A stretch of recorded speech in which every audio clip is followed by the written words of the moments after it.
My faith demands today that I support equality. I know you've heard from many seemingly well-meaning Christians within this community. I remind the board and the Christians thereon that this is not a religious moral issue, but it is a secular moral issue. Bullying, blatant discrimination, and bigotry based on religious beliefs is wrong and does not reflect the Spirit of Christ.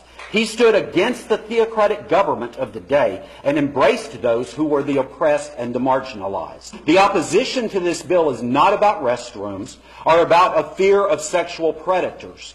It is about a lack of understanding of humanity and a lack of the very compassion that Christ himself taught.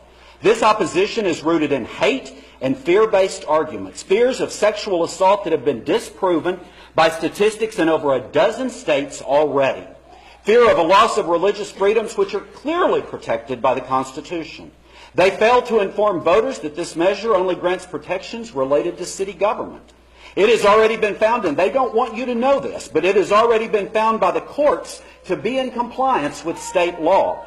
Religious morality was used to support slavery, prohibition, to oppose women's suffrage, to inflict Jewish persecution, to oppose interracial marriage, and ultimately civil rights. If one's going to use Scripture as a defense to oppose homosexuality, then I certainly hope that they follow the biblical directives that states if you're going to follow one part of the law, you have to follow all of the law.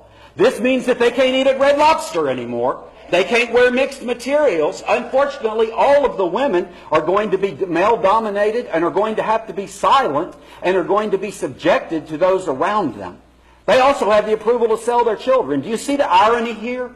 We ignore those things that are considered archaic. However, something we don't understand, we demonize and consider to be worthy of subjecting people to hate and discrimination. It is sad that a clergy member has to drive from 2 hours away to speak on my brother and sister's behalf because of the fear and the intimidation that they experience. They have to hide their very selves. They live in fear that their parents are going to be treated differently because someone might know that they are lesbian or gay. Think about the very harm that you are doing when you oppose this measure. Think about the message of love and acceptance or the message of hate and intolerance that you are offering to a young person who may very well be contemplating suicide right this moment due to the horrific lies and fear-mongering that the opposition continues to pander through the media and from the pulpit.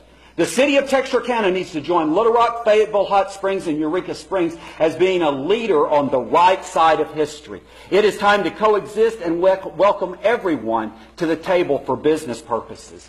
You allowed and showed a warm and receptive Texarkana, one that says that all lives matter. Tonight, do not be badgered into backsliding as the opposition would have you to be. The Episcopal Church, the Methodist Church, the Christian Church, United Church of Christ, the Evangelical Lutheran Church, and so many more have affirmed the rights, worth, and dignity of gay and lesbian persons. Don't let the far ultra-right wing use their manipulative tactics and fear to sway you.